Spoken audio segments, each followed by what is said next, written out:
편안하고 환영해 주시는 여러 교인분들에게 감사 인사를 드립니다. 오늘 대한민국 20대 대통령 선거가 있는 이 특별한 날인데요. 인천 애간 감리교회에서 수요예배를 참석할 뿐만 아니라 이렇게 설교와 선교 보고를 드리게 해주신 주님께 감사를 드립니다. 초청해 주신 손인성 목사님과 저를 위해서 항상 음악 지도를 해주신 엄미라 권사님께도 감사를 드립니다. 한국의 안보가 세계 평화와 관련이 있기 때문에 오늘 설교 제목을 말세의 때 전쟁의 소식이라고 정했습니다. 2월달부터 3월까지 지금 매일 뉴스에서 쏟아져 나오고 있는 우크라이나 러시아 전쟁에 대한 소식을 나누도록 하겠습니다. 2022년 2월 20일 러시아가 우크라이나를 침공하여서 전쟁이 시작되었습니다. 탱크와 미사일로 공격을 감행하기 시작하자 많은 우크라이나 사람들이 인근 국경을 넘어서 난민으로 피신을 가게 되었습니다. 지금 약 400만 명의 난민들이 발생할 것이라고 유럽 연합에서 추측을 하고 있는데요. 특별히 우크라이나가 국경을 접하고 있는 폴란드, 헝가리, 몰도바, 루마니아 등 동유럽 국가에서 이러한 난민들을 수용하고 있습니다. 감사한 것은 이 EU와 전 세계에서 이 우크라이나 난민들을 위해서 전폭적인 인도주의적인 차원에서 지원을 아끼지 않고 있다는 것입니다. 그러나 세계가 두려워하고 있는 것은 이러한 전쟁의 불씨가 제3차 세계대전으로 확산되지 않을까 하는 것이 예측입니다. 그러나 지금 현재로서는 핵전쟁이 일어날 가능성은 희박하다고 합니다. 하지만 거대 국가인 러시아와 중국이 연합을 하고 있고요. 유럽과 미국이 주도하고 있는 나토 동맹이 대결을 벌이고 있기 때문에 전 세계의 평화를 위협하는 폭발의 불씨는 언제나 터질 수 있는 가능성이 있다는 것입니다. 그래서 전 세계 크리스찬들이 세계 평화를 위해서 주님께 기도해야 되는 이 시대의 사명이 있다고 봅니다. 지금 또 수백만 명의 난민들이 계속 발생을 하고 있는데요. 특별히 유럽연합 EU에서 발생하고 있습니다. 종교적인, 사회적인, 경제적인 문제들을 일으키기 때문에 심각한 대립의 그런 이슬람과 크리스찬들의 대립도 있고요. 경제적인 필요 때문에 나라들마다 지금 굉장히 골머리를 앓고 있는 것이 바로 이 난민들입니다. 그렇다면 우리 21세기에 살고 있는 우리 성도님들은 이 시대의 흐름 속에서 하나님께서 어떻게 말세의 때에 인류의 역사를 구속사적으로 이끌고 계신가를 분별하여서 기도해야 될 때입니다. 지금 벌써 거의 3년째 코로나 팬데믹이 이어지고 있고요.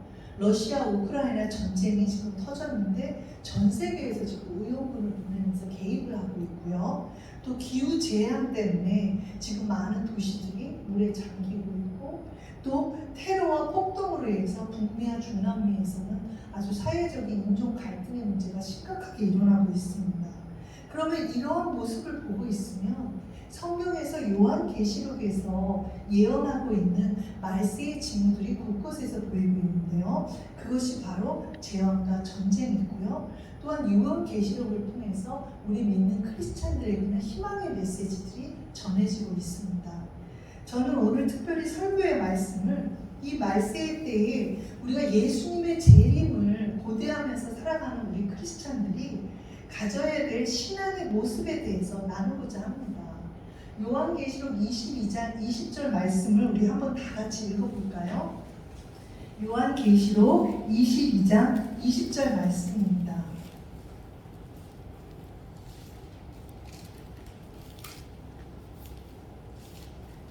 이 신약 성경 가운데서는 주의 재림에 관계된 용어가 두 가지가 나오는데요. 그 두 가지 용어가 바로 요한계시록 22장 20절에 담겨 있습니다. 그럼 우리 다 같이 한번 읽어볼까요? 이것들을 증거하신 이가 가라사대 내가 진실로 속히 오리라 하시거늘 아멘 주 예수여 오시옵소서. 이 한 구절에서 예수님께서 말씀하신 내가 진실로 속히 오리라, 이 내용이 바로 헬라어로 파르시아라는 단어를 사용하고 있습니다. 그리고 후반절에서 아멘 주 예수여 어서 오시옵소서, 이것은 아람어로 마라나타는 단어를 사용하고 있습니다. 그러면 재림의 때에 우리는 예수님과 성도 간의 기도의 교제 속에서는 이 파르시아와 마라나타가 서로 주고받으며 화답하며 고대하며 갈망해야 되는 바로 말세에 대해 주시는 성경 말씀인 것입니다. 그럼 이 파르시아를 한번 우리가 자세히 들여다볼까요? 파르시아는 오다라는 의미도 있는데 이것은 그냥 단순하게 일반적인 방문이 아니라 통치자가 드디어 출현하셨다, 아니면 신적인 존재가 오셨다라는 내용을 나타낼 때 바로 이 파르시아라는 단어를 쓰고 있습니다. 그렇다면 예수님이 오심을 파르시아로 이렇게 나타나고 있는 것은 바로 예수님께서 재림주이시고 심판주로 오신다는 것을 이 단어에서 확증하고 있는 것입니다. 이 신약 성경에서는 특별히 이 단어를 24회나 사용하고 있는데요. 그 15번째, 15회가 되는 것이 다 예수 그리스도께서 재림으로 오신다 할 때 사용하고 있습니다.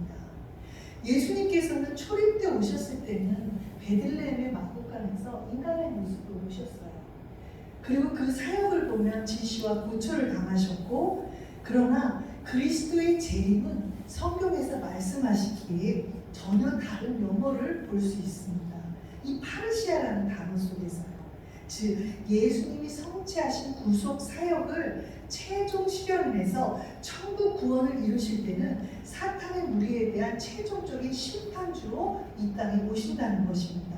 그래서 그리스도의 재림은 권세 중에서 많은 사람들이 볼 수 있도록 왕의 임재처럼 나타나고 계시고요.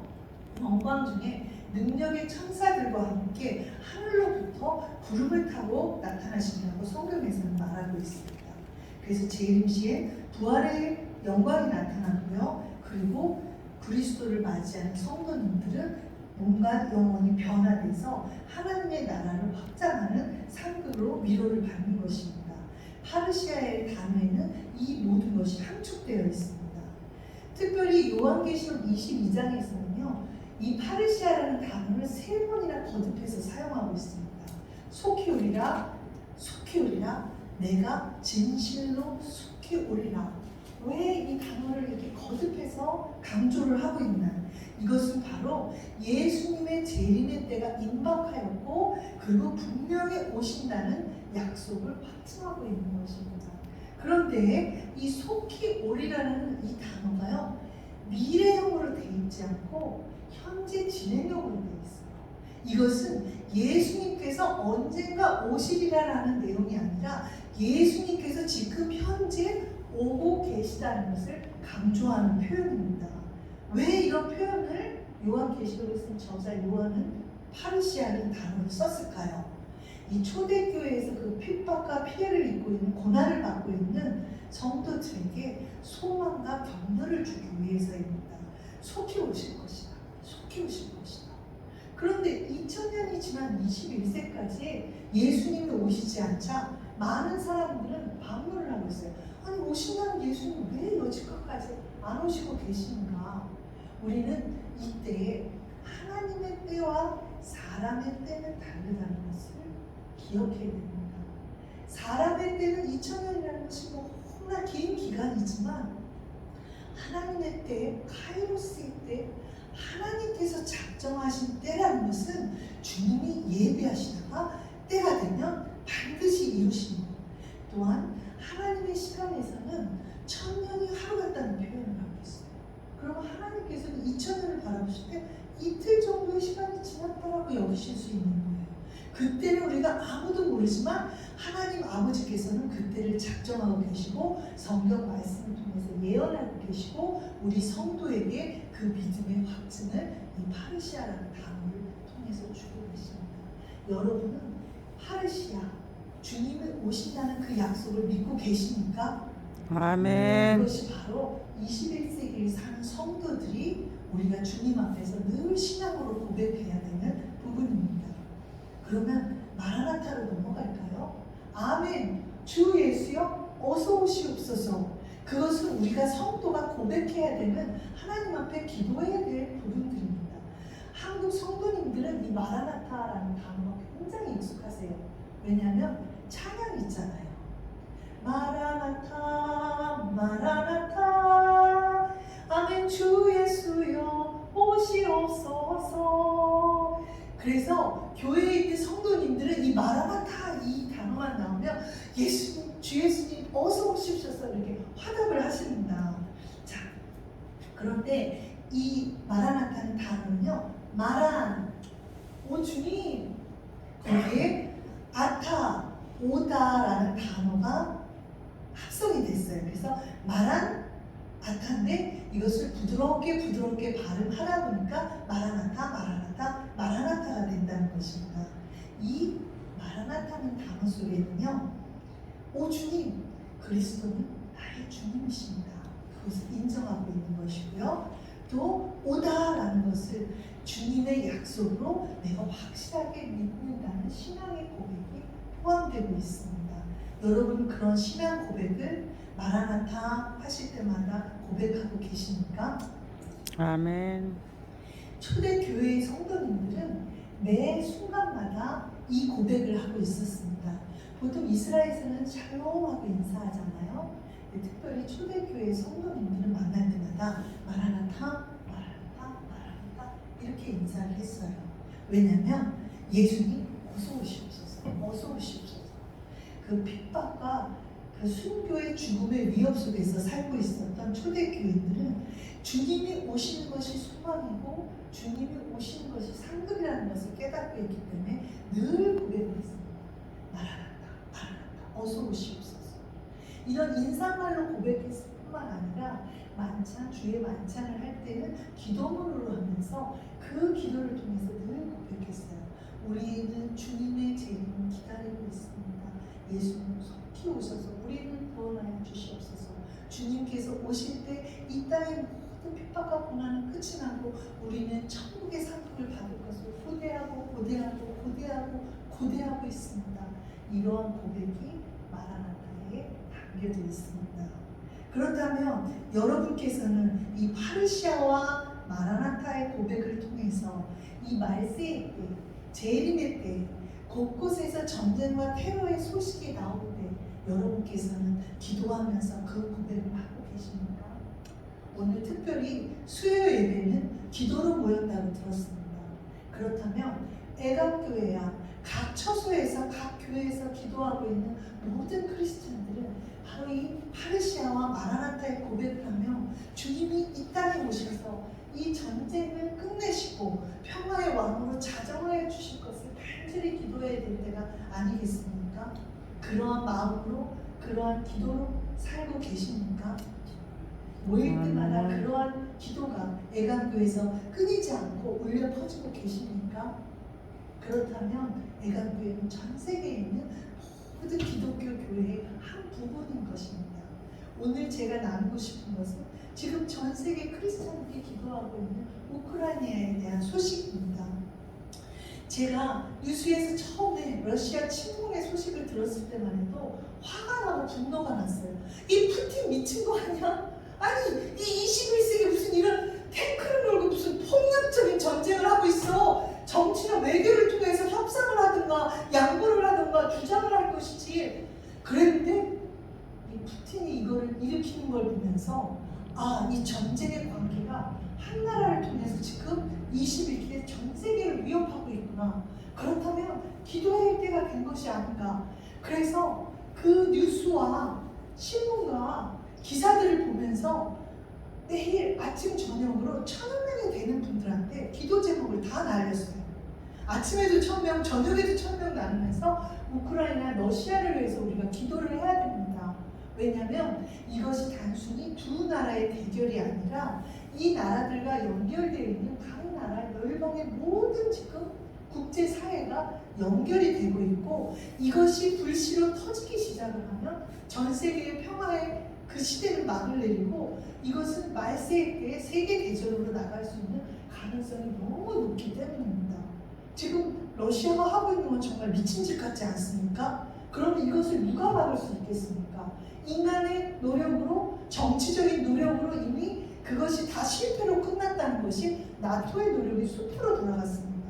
그렇다면 하나님께서 하시는 역사는 그리스도인들의 기도를 통해서 이 일들이 이루어질 것을 믿습니다.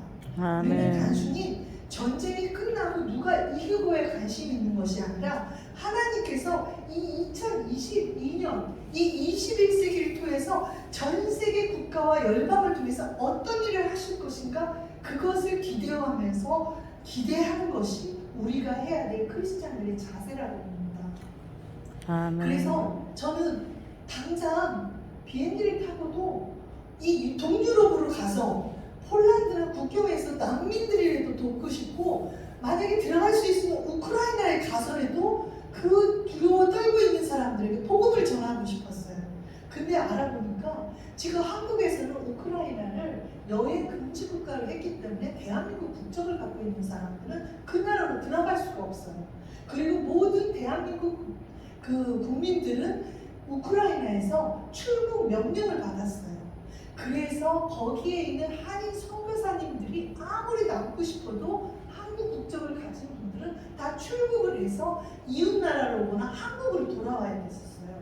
그래서 이 우크라이나 선교사님들이 지금 줌으로 새벽 기도회를 같이 하고 계시는데 저한테 연락이 왔어요. 같이 기도하자는 초청이 들어온 거예요. 그래서 거기를 들어가서 소식을 들으니까 먼저는 한국에 거주하고 계시는 우크라이나 선교사님들이 너무 죄책감을 갖고 계셔요. 아니 이 현지 성도님들이 다 이거 지금 폭탄 속에서 죽어가고 있고 이게 신음하고 있는데 선교사라는 우리가 이렇게 한국에 가서 이러고 지내고 있어도 되느냐, 너무 괴로워서 죽을 것 같다고 그러시더라고요. 그래서 그분들이 방법을 찾는 게 그러면 한국에서 기도운동을 일으키자, 그리고 우크라이나 소식을 전하자. 그리고 어느 분들은 벌써 비행기를 타고 인근 국경 폴란드나 루마니아나 불가리아 쪽으로 가서 거기에 있는 난민들을 돕고 계셔요.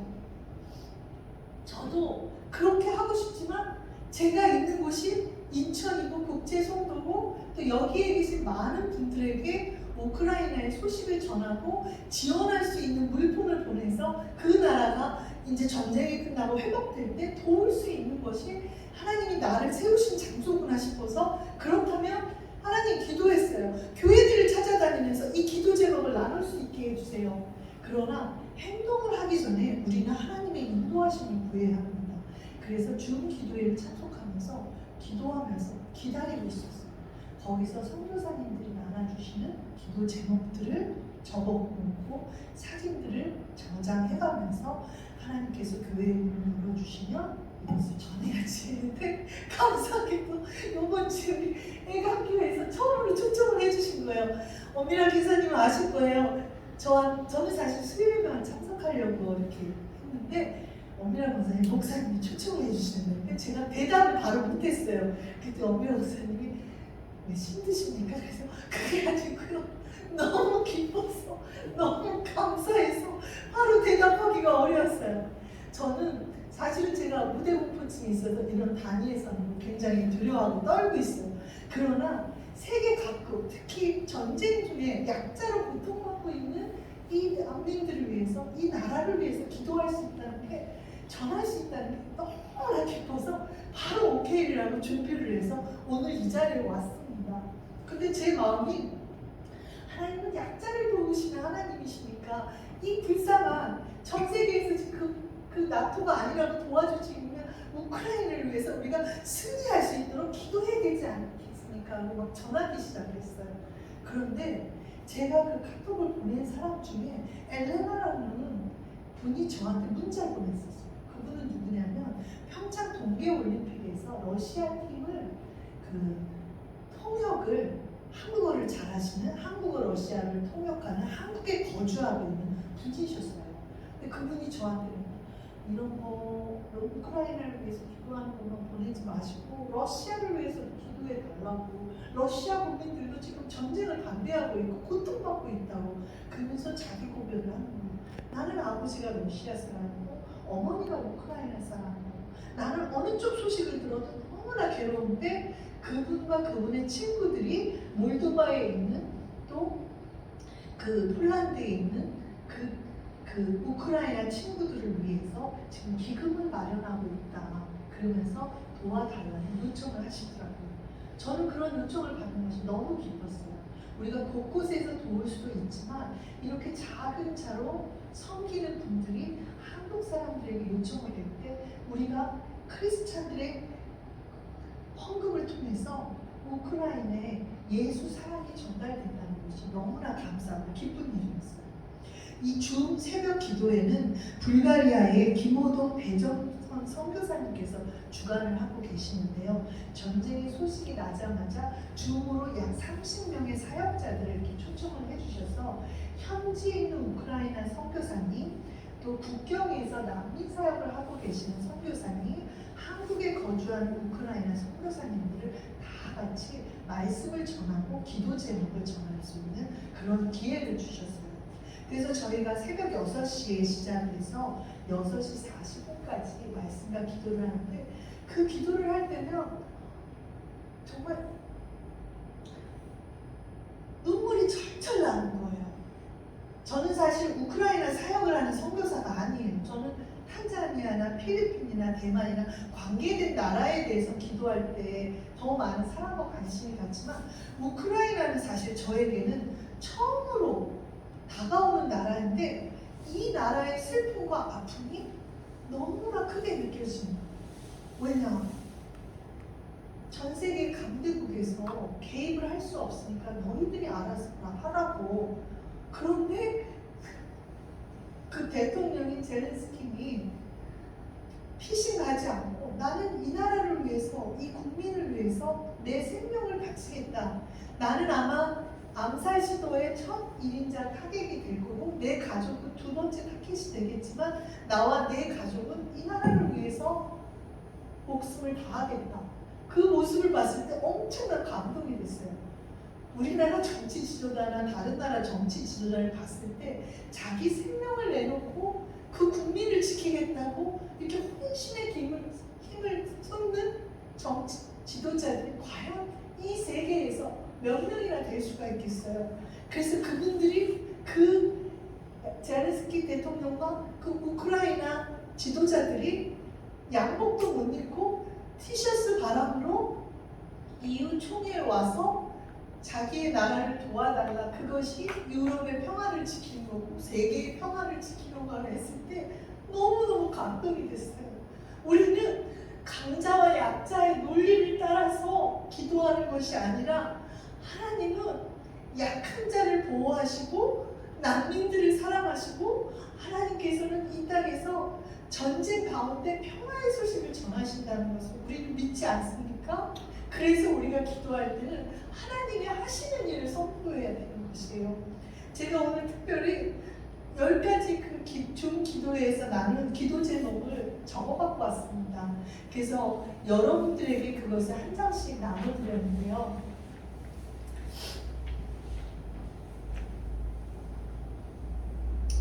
안 받으신 분은 한 장씩 받으시고요. 제가 일단 읽으면서 설명드리고요. 기도에는 우리 목사님께서 인도를 해주시겠습니다. 자,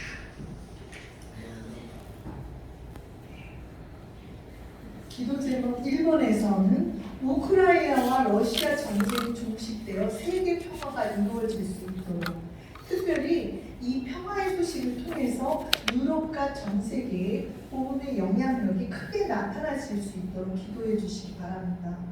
두 번째는 우크라이나 젤렌스키 대통령과 지도자들과 군인들과 특별히 전쟁의 공포 속에서 떨고 있는 민간인들을 위해 조속히 EU 가입 신청이 승인될 수 있도록 기도해 주세요. 지금 우크라이나 각 도시들은 그 폭탄 세례로 인해서 방공호에 들어가서 있는데 그 방공호에서 두려움에 떨 뿐만 아니라 사실 지금 식량도 떨어져 있고 전기도 끊어지고 식수도 끊어져서 굉장히 불안과 공포 속에서 어려운 생활을 하고 계셔요. 이 전쟁에 속히 손실되어서 그분들이 다시 이 우크라이나를 복구할 수 있도록 하나님 주님 속히 구축될 수 있도록 기도합니다. 또 유럽 각국에서 체류 중인 난민 디아스포라들이 주의 날개 아래에 보호가 되며 그 모든 필요들이 전 세계의 지원을 통해서 공급될 수 있고, 이 난민들은 한 나라의 지원을 갖고는 해결될 수 없습니다. 유럽에서 많이 지원을 하고 있지만 이것은 전 세계에서 지원함을 통해서 이 난민들에게 하나님의 사랑이 전달되고, 또한 이 세계의 이웃들이 우크라이나를 잊지 않고 기억하고 있다는 그러한 표현이 되기 때문에 굉장히 큰 격려와 위로가 될 것이라고 보고 있습니다. 그리고 네 번째는요, 참 우리가 이 전쟁이 되면 교회가 무너지고 어려움이 더 많을 거라고 생각하지만 실제 고난과 핍박이 있어서 피를 흘리는 그곳에서는 예수의 보혈의 능력이 나타나기 때문에 오히려 현지 소식에서는 지금 우크라이나의 교회와 성도님들이 더 예배와 기도를 간절히 원하고 있고요. 그것을 통해서 교회가 내적으로 부흥하고 있다는 소식들이 들리고 있습니다. 그래서 지금 갖고 있는 성경들이 다 동일하대요. 그리고 전도지와 묵상지, 이런 전도 후변에 그 필요한 책자들이 필요하고 있다는 요청들을 지금 현지에서 계속 보내고 있습니다. 그런 것들이 전달될 수 있도록 기도해 주시고요. 또 다섯 번째, 전쟁 중에 우크라이나 현지에 남아 계시는 선교사님들과 가족들의 안전을 위해서 기도해 주십시오. 이분들은 방공호에 피신만 할 수가 없고 폭격이 잠시 멈출 때는 차량을 타고 인근 지역을 다니면서 지금 힘든 상황 속에 있는 현지인들을 돕고 현지 성도들을 돕고 피난 보낼 수 있는 분들은 보내도록 하고 국경지대를 다니면서 수고하고 애쓰고 계십니다. 이분들의 안전을 위해서 기도해 주셔야 되고요. 무엇보다도 우리가 우크라이나를 위해서 기도할 뿐만 아니라 러시아를 위해서도 기도해야 됩니다. 러시아의 푸틴과 그 정치 지도자들이 전쟁의 광기를 내려놓고 하나님, 만유의 주 되신 하나님의 주권 앞에서 복종할 수 있도록 기도해 주시고요. 또 지금 러시아 국민들이 너무나 지금 고통을 받고 있습니다. 서방에서 스위프트 결제망 제재로 인해서 후원금이 선교사님들에게 전달을 할 수가 없어요. 그래서 거기에 관련된 현지 교회들도 지금 어려움을 겪고 있고요. 또 경제 제재를 통해서 지금 러시아의 경제가 거의 파탄 지경에 있어서 러시아의 가난한 사람들은 그 고통 가운데서 빨리 이것이 종식되기를 너무나 많은 러시아 사람들도 원하고 있다는 것입니다. 그리고 우리는 사회의 현상만 보고 기도를 할 것이 아니라 그 내면 속에서, 이면 속에서 하나님께서 행하시고 일하시는 것을 보아야 될 것인데요. 전쟁은 고통이지만 전쟁을 통해서 하나님께서 이 땅을 다시 정결케 하시고 거룩케 하시며 회복의 화해로 이끄시는데, 그 성령의 바람이 우크라이나의 수도인 키예프로부터 이 적대 세력인 러시아의 그 모스크까지 돌도록, 그래서 이 성령의 바람이 전 세계의 선교의 부흥으로 이어질 수 있도록 우리가 기도를 해야 됩니다.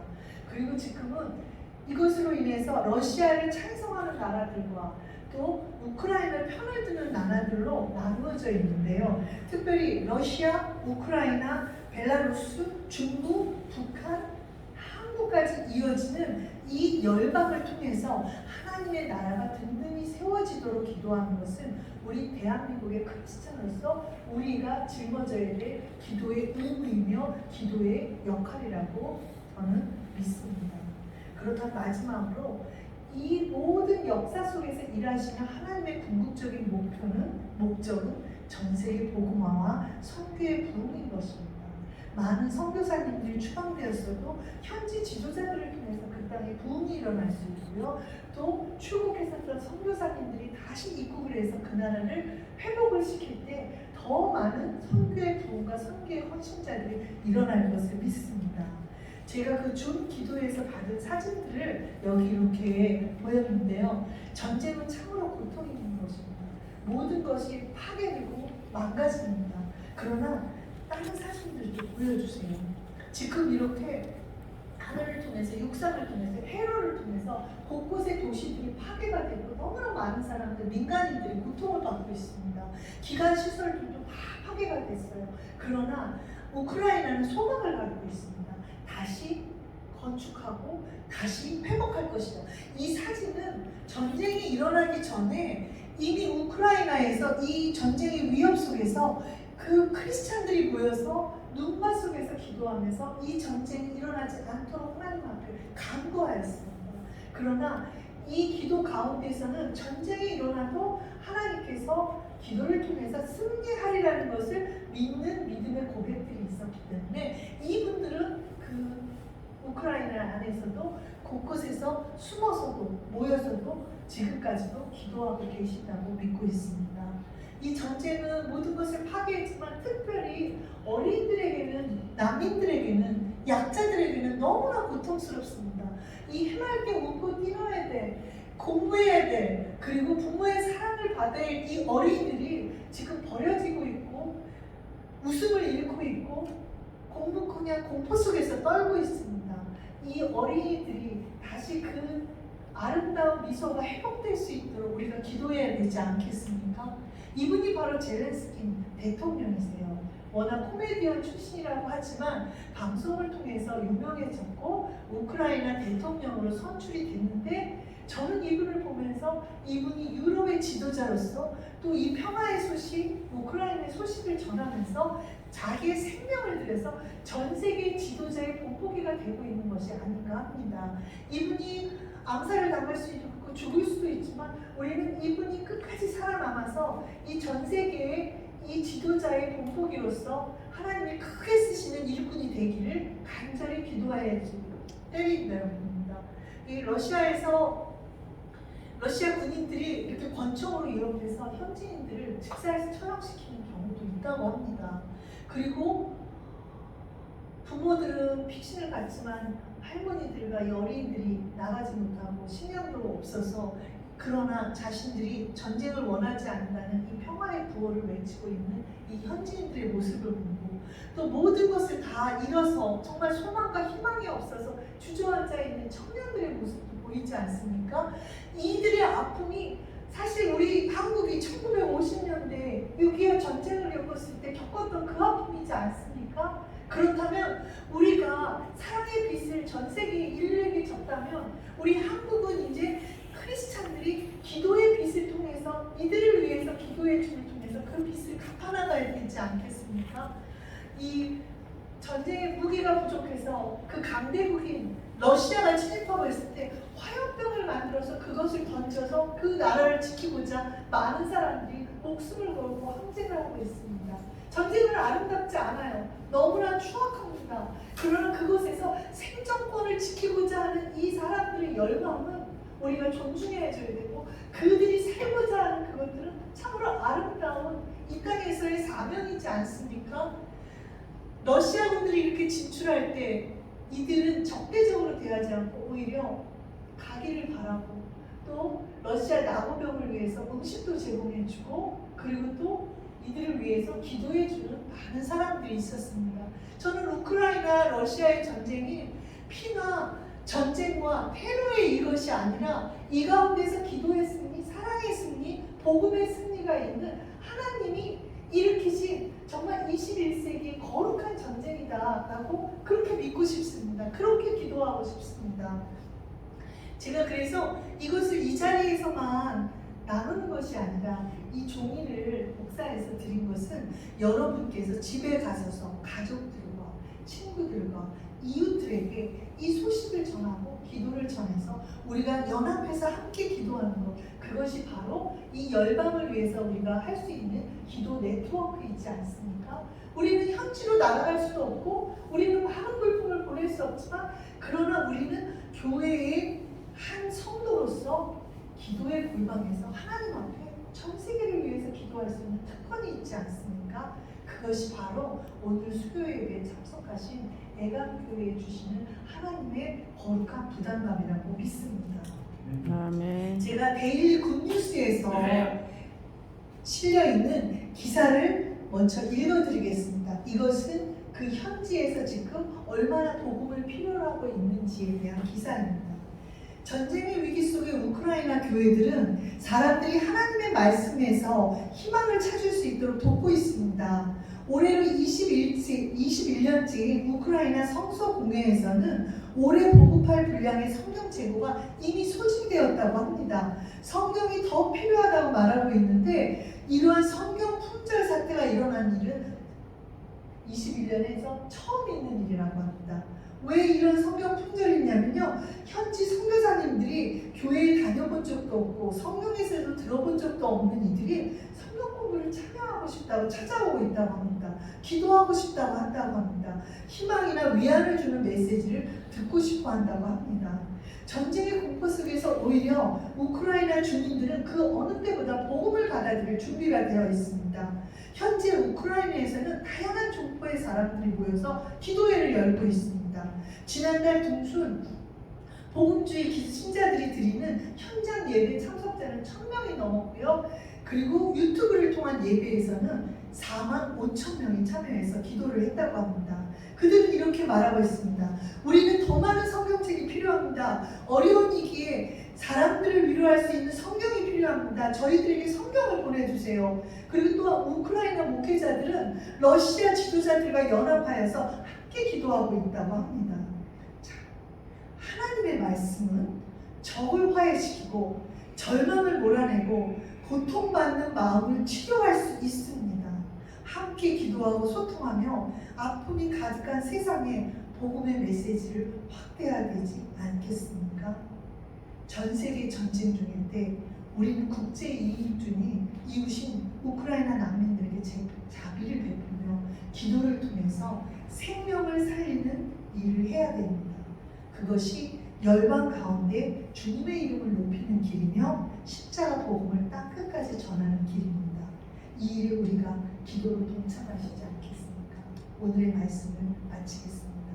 잠시 기도하시겠습니다. 하나님 아버지 감사합니다. 하나님께서 만왕의 왕 되시고 또한 이 땅 가운데 통치자 되시는 저희가 믿음으로 고백합니다. 평화의 소식이 주님의 이름 가운데 선포되게 하여 주시고 전 세계 모든 사람이 주의 이름을 높이며 찬양하는 그러한 거룩한 예배가 이 땅 가운데서 울려 퍼지게 하여 주시옵소서. 애감교회를 통해서 하나님 기도의 물결이 전 세계에 퍼져나갈 수 있게 하시며 오늘의 이 말씀을 통해서 우리가 파르시아와 마라나타의 신앙 고백을 하는 우리의 복된 하나님 성도가 될 수 있게 하여 주시옵소서. 주님 앞에 감사를 드리며 예수님의 이름으로 기도드렸습니다.